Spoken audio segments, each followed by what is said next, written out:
It's me, Vera, here to remind you that this is an adult podcast. That means we're going to deal with tough topics. Take a break if you need it, and be kind to yourself, because we sure won't be.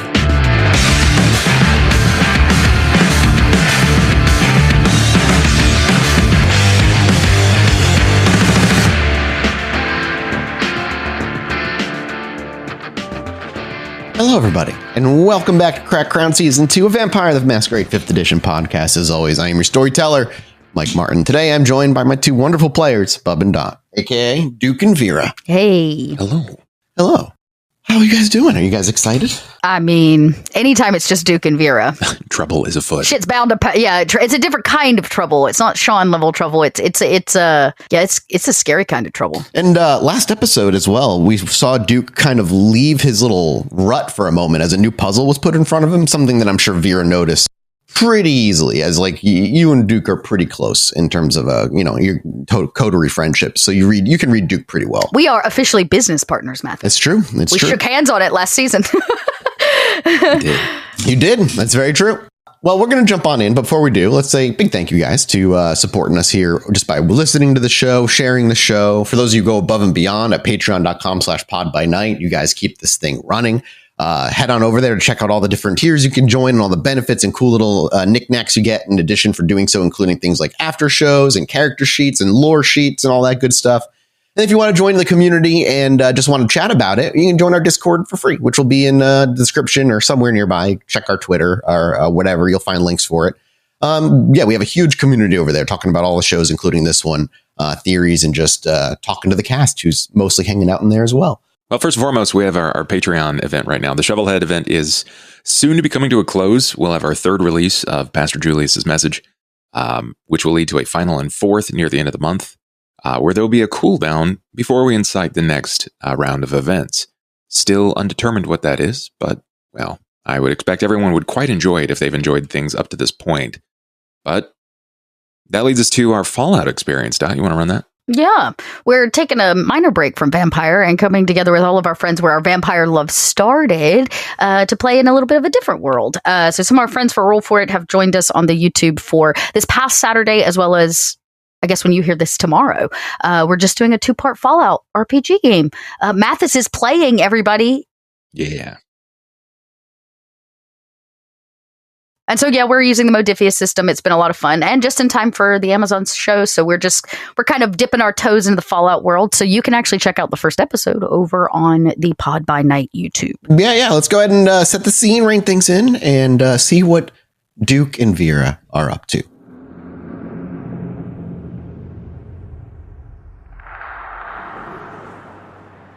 And I imagine the sound that we hear isn't the silence of the basement where you spent the past few nights, nor the shores of the waters where the boats once docked, but instead rushing cars on a busy early evening as Chicago enters a brand new night. And I have the two of you roll me rouse checks. Oh, right. While the cars start rushing by, and we see a familiar skyline of Chicago, our vision comes down across that skyline down into a local street. And it latches on to a car, traveling relatively quickly, as we're low near the tires and can see its license plate just barely. And as the camera moves forward and swings up into the passenger seat, we can see Vera. And just past Vera, slightly out of focus, driving the vehicle, is Jonathan. In the rear, just out of our periphery, where one might have missed him if they weren't paying close attention, sitting quietly in the back seat. Duke. Every once in a while, a street light or a car passes by and the light just illuminates him enough for us to catch him before we lose him to the darkness again. And as the car drives on through the traffic, bobbing and weaving when necessary, eventually, about 2 blocks forward, on the left-hand side, a large building comes into view. One that, Duke, you've looked at every night for a long time. Am I thinking, dude, that would be too obsessive for Duke? Many nights for sure. Looking over at paperworks, pictures. You have the name of it? I know we were looking for the name last time. Yeah, it's the Blackstone. The Blackstone Hotel. We'll have pictures of it, at least on the Discord, for people who are curious. We'll drop curious. some pictures. I just dropped one to y'all for quick and easy viewing. Damn, it's a huge building. It's enormous. The Blackstone itself it's the cornerstone of the century upon its development. It has changed hands a number of times, but the whitewashed stone that has been leveled and centered primarily in the depth of Chicago, it is recognized, well, for a variety of reasons. Mostly its notoriety. It's notorious for being the stomping grounds for a myriad of daytime transactions and nighttime affairs. But it stands out due to not only its notoriety, but its grand enormity. It's beautiful by design. Man, to describe it, I don't know if there are proper words for me to do due diligence. I just recommend anyone. We call it neoclassical, everyone. It is a neoclassical European architecture for the front of the building. Thank you. That. The Blackstone Hotel exudes French beaux arts grandeur. Grandeur. Its limestone facade adorned with ornate carvings and balconies. Its towering height and grand entrance immediately convey a sense of opulence, and inside, lavish interiors boast marble floors, crystal chandeliers, and rich wood paneling. Guest rooms retain an air of vintage luxury with high ceilings and plush furnishings. The Blackstone evokes an era of elegance and indulgence, serving as a testament to Chicago's architectural legacy. Wow. That's what it looks like. Duke very carefully selected this, and it's not so much that he wanted a stomping ground for himself, but it may have been at one point a semblance of a parting gift for him from himself to Vera specifically. He never really knows if he's coming or going, but this was something that spoke to him in regards to its architecture, a memory of Vera for her. And as it's rolling into view and it's set before you, Jonathan's voice breaks the silence. It's a beautiful building, Mr. Premond. Thank you, John. As he's about to come up on the block, would you like me to stop a few blocks back, or shall I drop you at the front doors? Your call, Vera. Vera looks in the back seat. I was about to say, she kind of makes eyes through the window or the mirror that looks into the back, and she says, well, I guess a walk couldn't hurt. We should know what riffraff roams our streets now. I imagine Duke is sitting in the back, and he's probably holding your wide-brimmed large hat. Is it leather or? It's probably like black suede or velvet. Okay. You probably see him just like sitting very nonchalantly in the back, and he's probably faintly running his fingers along the texture of the material, just trying to create that memory there. A few blocks out would be nice. We'll take a walk, John. And you know what, Duke? Leave the hat in the back seat. It's a new city. Currently, I have no reason to hide my face. Hey, the hat is placed gently in the back next to Duke, and you're driven about 2 blocks away before he pulls around a corner in a nearby parking garage that is free but full. And as he drives through and drops you off to let you walk away, he drives off. Is there a time and place you would expect to meet him, have him pick you up by? I'm sure he's going to pick up Robert and Max, wherever they are, to bring them to us after we've sussed the hotel situation for safety. Well, this is your first time in this area, and as you step out of the parking garage into this area of Chicago you've never been into, you're immediately swept into the pulse of the city. The roar of traffic blending with the chatter of pedestrians as you're so used to at this point. And now you have the mix. If you smell and taking I never really asked this, but does Duke or Vera ever occasionally take a breath in to smell an area? I mean, occasionally I imagine when you're hungry and the blood is nearby and the sweet smell of vitae is always irresistible, but is it something that you would even... Only if it's vodka or a cigar. I think Duke would. There are some compulsions of your human life that never quite leaves you, and in an effort to really grasp your surroundings, as someone like himself, Duke would probably want to be very, very aware of what it was like for description purposes, or at least for safety. So as Duke takes in a small breath, the scent of roasted peanuts from a nearby street vendor, mixing with the crisp lake breeze that's not too far from where you are, just mixes to the peanuts probably familiar, like the lake breeze, not so much for Duke, in terms of just like his history. I'm trying to remember, right? Ed wasn't near any lakes, right? No, yeah, okay. Just trying to remember that. Obviously, on your left and your right, and you're surrounded by skyscrapers of steel and glass frame, sunlight gleaming off their windows with Art Deco details of older buildings peeking through the modernness. Across the street, a park unfolds like a green oasis in this ocean of buildings. The rhythmic splash of a nearby fountain, a counterpoint to the city's hum underneath it all. And business suits and colorful tourist groups mingle on the sidewalks, the energy tangible. And to the east, you glimpse the vast blue expanse of where that smell of the water comes from, Lake Michigan, a promise of open space beyond all this urban jungle.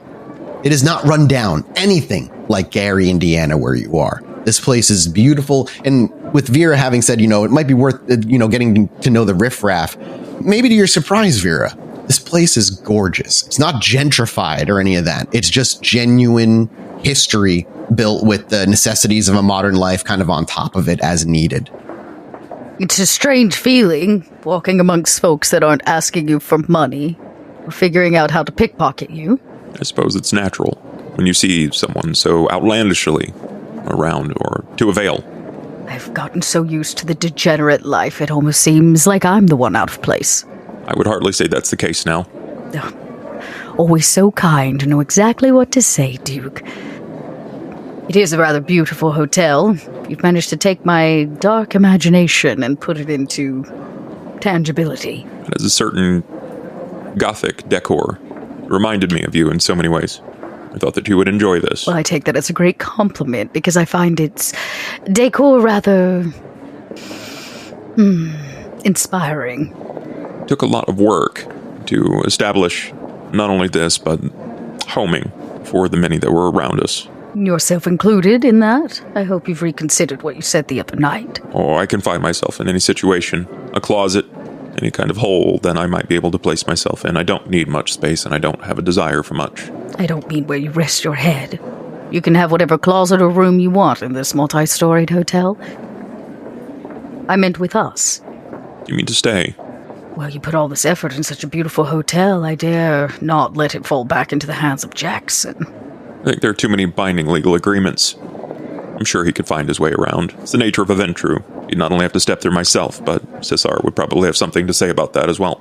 And this is why you're valuable to the business, but I guess I'm asking Duke, what will it take for you to stay?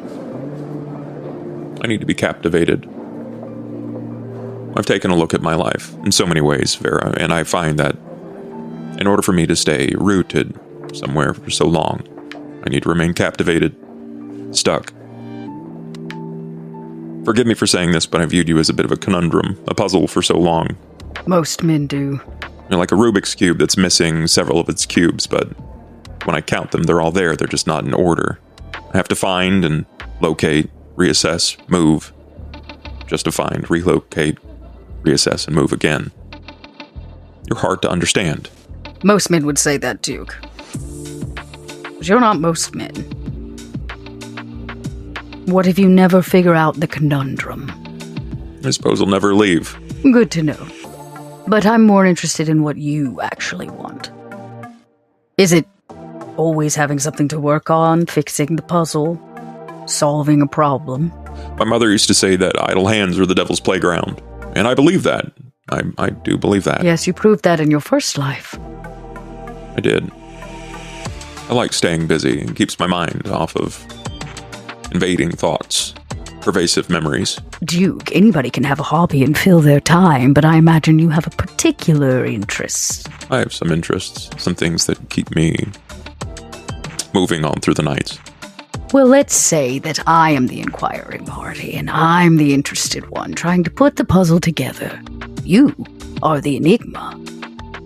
What makes me so enigmatic? Well, other than the fact that you talk in circles and never quite exactly tell me what you want, though you are very fast to tell me how you achieve things for other people. Perhaps it's my love language.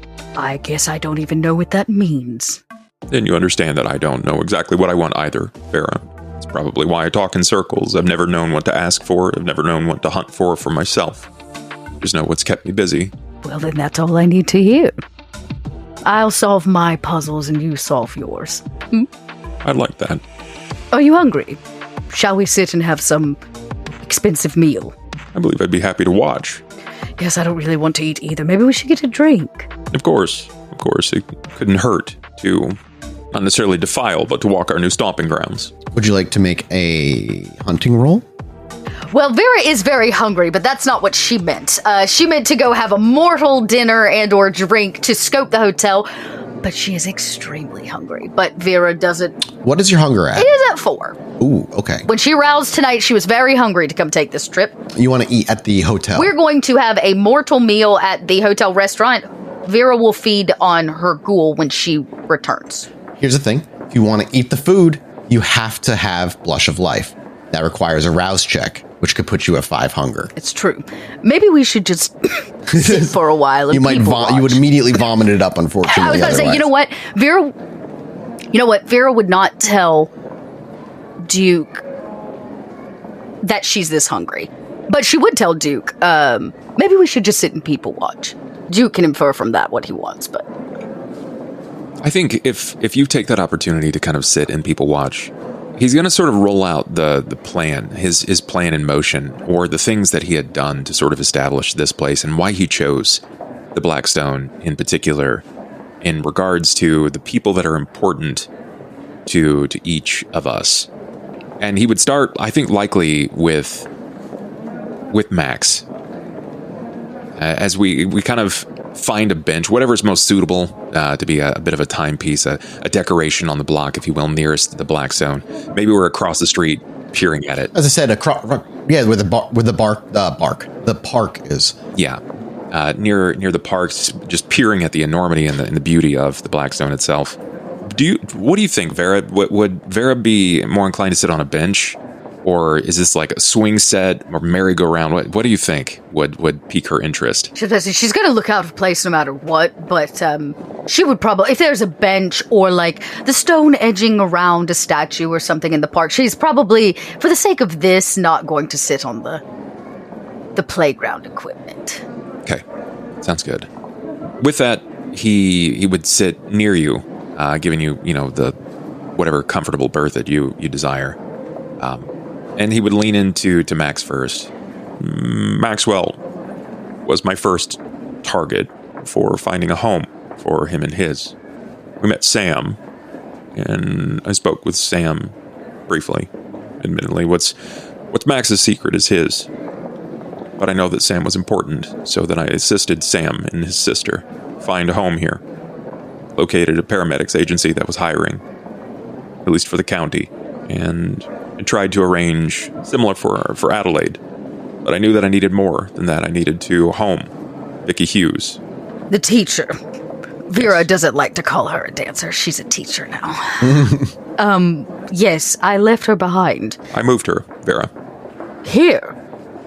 4 blocks away. Who's taking care of the dance school? She will be assuming the position as a teacher at a new dance school. 4 blocks away. It's the Chicago Multicultural Dance Center. It's been standing for the last 32 years. It's about 4 blocks away from the Blackstone. When I spoke to the director, he said that despite his age, he felt good for 70, but I convinced him that he needed to retire early. Early for him. I'm sure his body will graciously thank you in about 5 years from now. His position was quickly filled by none other than Vicky Hughes. The CMDC is home to many styles of dance, but it was originally designed to teach both classical ballet and neo-alternate ballet. Day and night classes provided. Well, it seems you have it all figured out, Duke. Well, not first without John. There's no surprise, Vera, that John is getting rather old. Yes. I wanted your advice, because I wanted to help with John. It's not mine to do anything about, but he's going to need care that I don't think that we can provide much longer. I know. That's why I thought maybe the hotel would have a comfortable bed. But about a mile out is a retirement center. It's the Bethany Retirement Community. They have 24-hour on-site staff, accommodated for all needs. They keep their certifications and their training up very high. They're equipped to handle dementia, along with a variety of therapies to stimulate and improve memory in a very delicate fashion. I can always ask, but John has always been given the choice of where and how he chooses to be. I personally vetted this location, the Bethany Retirement Community, for my detective friend. His father is there, Luther. Oh, yes. Policeman. I'm sorry, detective. Yes, Luther is one of the few. He's rather outstanding, and I must be inclined to say that he would probably go far without my efforts, but he has managed to soar, courtesy of cold case closings left and right. You have feelings for him? In a manner of speaking, yes. He matters to you? His father mattered to me. He was on your trail, Vera. Right. Well, then he's lucky to have you. He might have found something he didn't want to find. His son could never quite figure out why his father got older, and I did not. So I stayed far enough away until necessary. And his son, did he come with you? He needed out of New York. I found him a small home. And a job? Of course. In the department here of Chicago? At the PD, yes. PD proper. Why these detectives? I've had a fascination since Joseph Wambaugh, so long ago, in the 70s. Learned a lot from them. Is that the man who caught you? No, he was a detective on the television. You idolized a television detective? I learned a lot of insights from watching detectives on the television. And you are drawn to them because they do good in the world? I suppose it's the composition of power and how they use it. They have the power to do so much wrong, yet they stand on a very gray moral guideline. I just had an idea, Duke. I'm listening. Let's walk into the hotel. I'd like to see what to keep and what not to keep. It's like spring cleaning. I'll stand after you. And as we kind of walk across the street, Vera talks as they walk, right? She's like, I told you. My plans for the hotel were bigger than just myself, though still humbled by the gesture nonetheless, Duke. And as you so delicately pointed out, you weren't really sure how you fit into all of that. You're right. I promised you, walking the streets of Gary, Indiana, that we would get our due Cummins to Jackson. Did I not? You did reassure me of that, yes. And I don't make a promise I cannot keep, and I've been simmering delicately on how exactly to do that. I have eyes on Jackson on the occasion, trying to suss out his businesses, his weaknesses, his strengths, his allies. Lyle. Correct. He is a stalker, after all. I must inform you that I persuaded the owner of a location here to hire Lyle, and he's yet to show up to any of his shifts. That's probably why. Sorry, he only listens to me. Perhaps you could convince him, as it may be a means to preventing an ends that you will not wish to cover. Lyle's on a very deranged path, Vera, speaking from one very clear and understood point of view to another. I'm fully aware, but I've selected him for his talents nonetheless. I would not call him a replacement for John, but he is supplemental.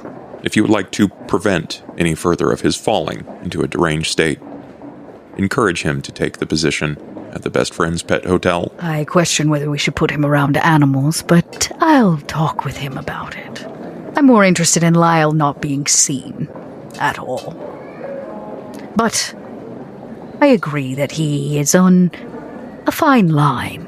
Nonetheless, I have been thinking about how this hotel can be that thing that gets back at Jackson.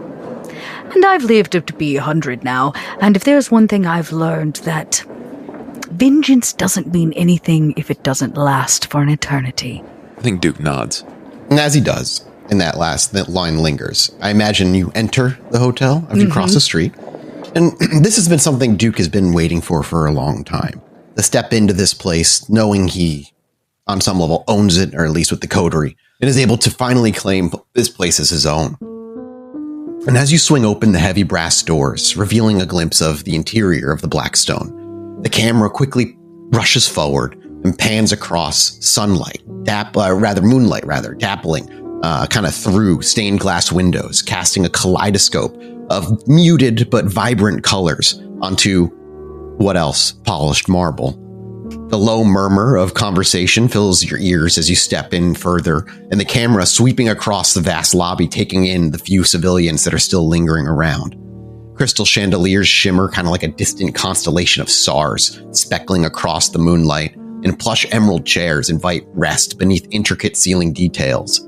Our focus, though, shifts to the grand staircase, widening gracefully upwards. Delicate ironwork seems to bloom under our camera's look, and while gilded portraits lining the walls appear to track your movements in a very non-copyrighted way.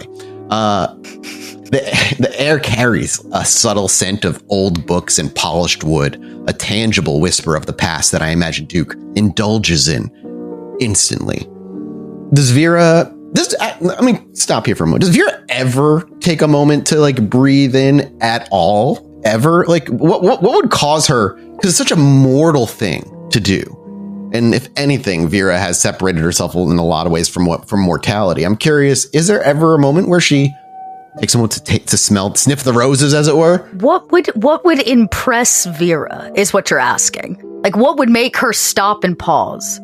Oh, I have a question, Mathis. This has not been relevant since we have started playing with these characters until now. Are there any swans in this lobby? I don't make you roll. There are, like not real swans, any depiction of them. No, not real swans. No, not at all. But yes, a depiction of one, absolutely. It's like a crystal swan, however. It is not white or black. It is simply crystal. It's enough that it would probably divert my eyes. Sure.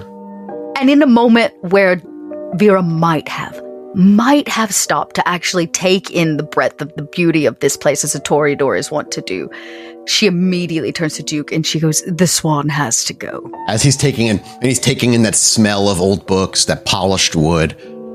That may be the first time. This may be new information for Duke's puzzle. Yeah, this has not ever come up once. Because you've been in control, basically, of all your areas at all times. Of all my areas, and where would we ever come in contact with, like, a swan?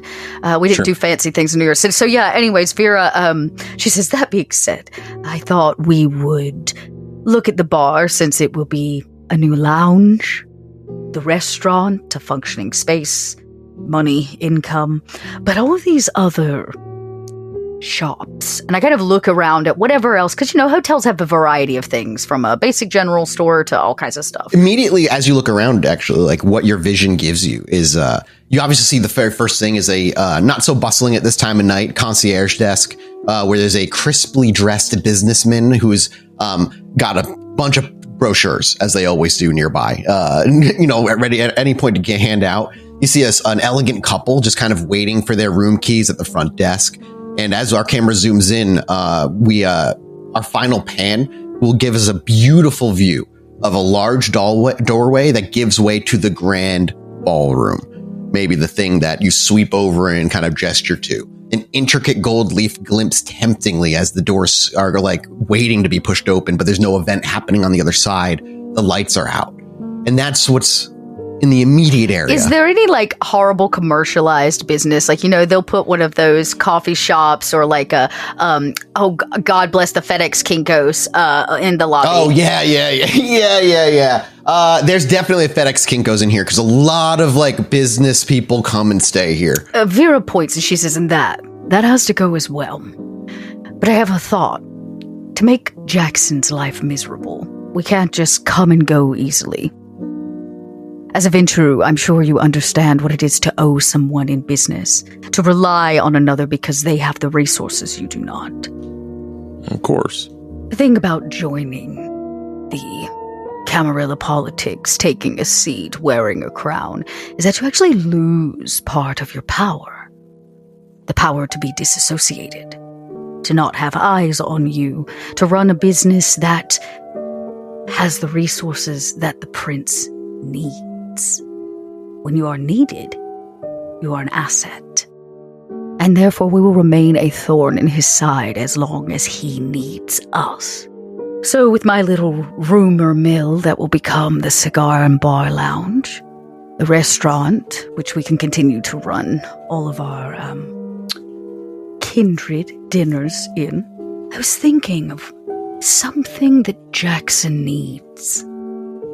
And it came to me, thinking about standing in this lobby, listening to him say he needed us to go fix his problem in Gary, Indiana.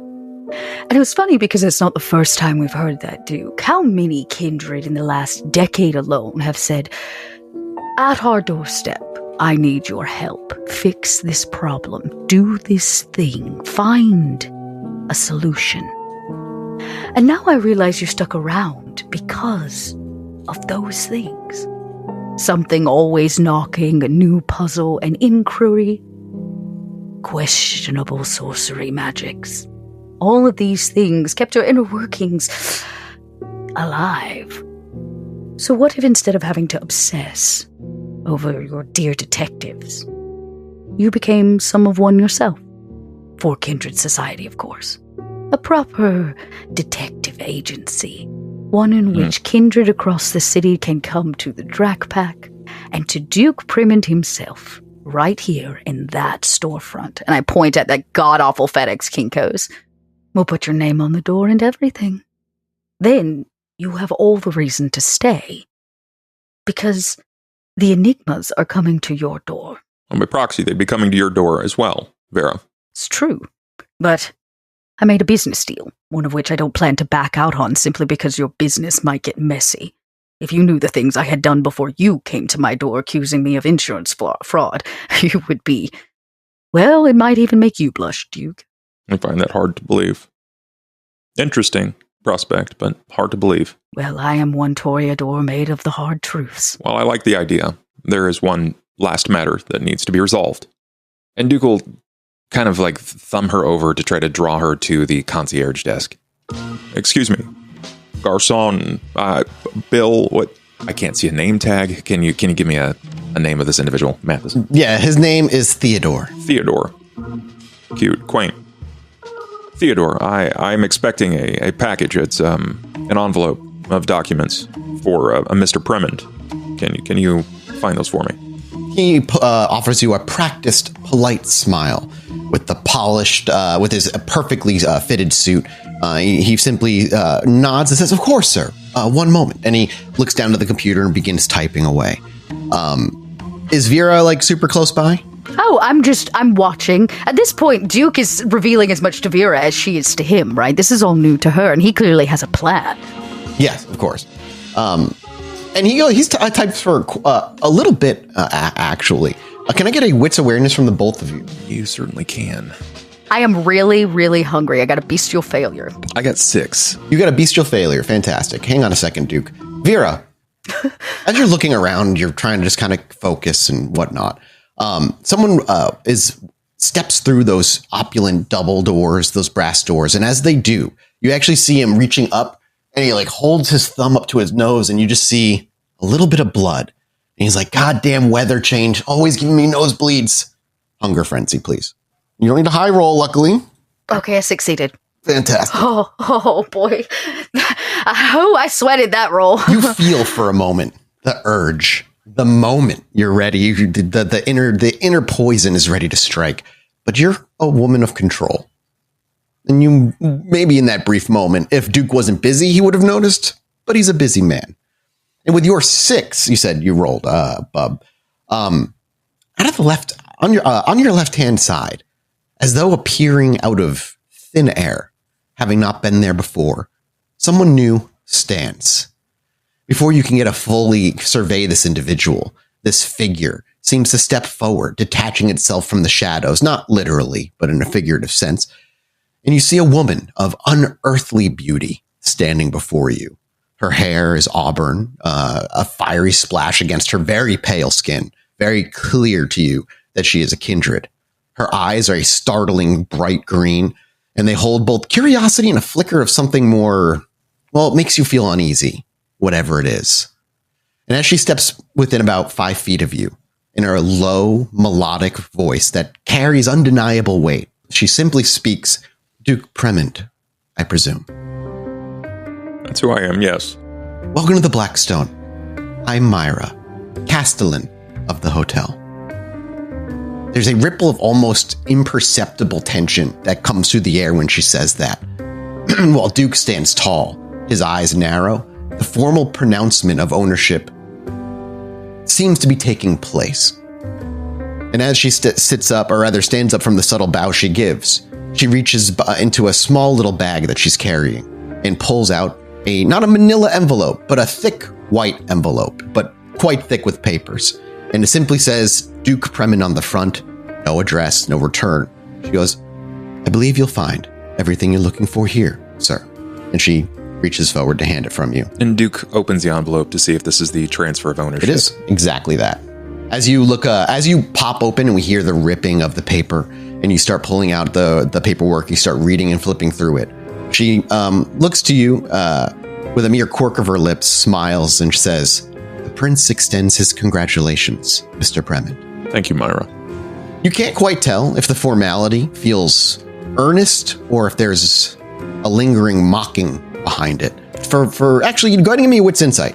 And go wit's insight. I think even if he misses that, I think Duke is probably going to think that this is the natural lascivious nature of being a kindred. 3 successes. There's a slight tone of either mocking or sarcasm in there. Whether that's her being her because she's worked in this hotel for however long, or you think it's like a message from the prince. You don't know the prince all that well. But it lingers. And same thing for you, Vera. If you wanted to roll, you were welcome to roll a wit's insight because you're listening to all this in the moment. I guess that's true. You're not rolling with anything special. Too hungry for all that nonsense. Nope. Okay. Nope. Yep. It's hard. You're having a hard time focusing right now. All I can focus on is, Vera's thinking some really awful things about ripping that guy's nose off and drinking him like a sippy cup. So, yeah. As you flip through after you hear that, and like you said, you kind of take it in, Duke, whether you were able to pick up on it or not, you were. She continues with the last of her introduction, simply saying, the Blackstone has a long, eventful history, as I'm sure you're aware, Mr. Premin. Should you require any guidance, I am at your disposal. And again, a subtle bow. In the silence that follows, you can kind of feel it, like a subtle challenge. The Blackstone isn't merely a building. You know that already. You've done years of research on this thing. It's a web of intrigue, ancient debts and secrets to kindred you probably don't even know, never mind the public crime gangs that ran through this hotel decade after decade after decade. But her introduction seems to stop there. She lets the bow hang for a little longer than the previous one, before she stands up and gives a polite, pleasant smile to the both of you. Myra, I think it's only fitting that you introduce yourself in the domain of another kindred's. And while you've introduced yourself to me, I'm not the domain holder. Vera Volkov. This is Myra. Myra's a guest in our quarters currently. She would like to introduce herself. Does she look like a Toreador, Mathis? She doesn't give Toreador. She's not that vibe. Though it technically would be hard to tell unless you knew. I was about to say, there's sometimes some very clear signs of a Toreador specifically. Yeah. It's like a Nosferatu. I say, pleased to meet you, Myra. I'm Miss Volkov, and she gives you a polite bow as well. You were once the proprietor? No, just the Castellan, an associate to help, a right-hand woman. And what are you now? She looks to Duke and then you. Should I remain in the service of the hotel, I'd continue to be Castellan. Should you wish no longer to have me under your employ, then I will leave this evening and I will continue my journey in the city elsewhere. No, I just wanted to hear what you thought your purpose was. Thank you. It was nice to meet you. Another polite, practiced smile. Myra, when and where can we call upon you if your services are needed? She just turns very, very lightly to her left and gestures with her hand to the concierge desk. At any time, at any place, request me here, and I will come looking for you. Thank you. Myra, can I put in a petty request? No request is petty for the owner of the hotel. Get rid of the swans. All of them. She nods. Bottom floor to top. I don't want a single one. On the walls, on the floors, or carved into any marble. Please. She gives you like an immediate nod, but her eyes do go to Duke as well to see if there's... and if there's a no pushback or whatever, she doesn't hesitate. And she goes, as you would. Enjoy your evenings. Again, if you need anything, simply ask anyone at the desk for Myra. She nods and begins to stride away. I'm feeling good about this, Duke, which means that something's going to give. Duke hands a pen to her. The final formality. Miss Volkov, you'd like to claim ownership of the Blackstone Hotel, you have to sign on the dotted line. I don't know. Did this one need to be taken care of under a mask? Or was this one actually, can she sign this as Vera? Duke, from my understanding, you went through a bajillion different shell companies or whatnot, but this is being transferred from the prince to you. There still has to be some sort of public-facing papers, so not... With Vera's name on it. Yeah, so if you want to put your real name, there's more of a danger there. You probably want to do a mask. Oh. Because the mask and whatnot still exist. They exist legally. It's true. You know what? Vera knows how important this is, and she understands that clearly Jackson has taken this from someone to give it to us. There's there's some things happening here. And so Vera takes the end of this pin and digs it deep into her wrist and draws just a little blood on the end and signs it under her mask name. But with her blood, it is also signed as Vera Volkov. And once the pen stroke is complete and your name is put down on that dotted line, the paper's handed back over to Duke. Can I call for a roll from Vera? Yeah, absolutely. Yeah, I would love to see a wits awareness to see if you pick up on something I tucked into the papers. Oh, to actually read through it? Yeah. Okay. Is that like a wits awareness? Is that like a intelligence awareness? I was going to say, is it like a thing you tucked into the wording, or is it an actual piece of paper you slipped into the papers themselves? It's something I tucked into the wording. It's not hidden extremely well, so a cursory glance would find it, but if she just takes it at face value... Intelligence academics would be like looking through the contract, the law work and whatnot. It's not a great role for me, but we could try. He's not asking for much, so maybe we'll see. We'll see what he... Intelligence academics. Intelligence academics is like you going through the wording and reading it all, and you got one. I got a success. I think one is even fine for this. Even at cursory glance, like signing on the dotted line, when it comes to ownership in default or on guise of death, that it falls to the control and ownership of Sean Best. There's probably just a moment's hesitation. A moment enough where blood drips and kind of splatters on the paper before she signs it. She really thinks that one through. That pauses Vera Volkov.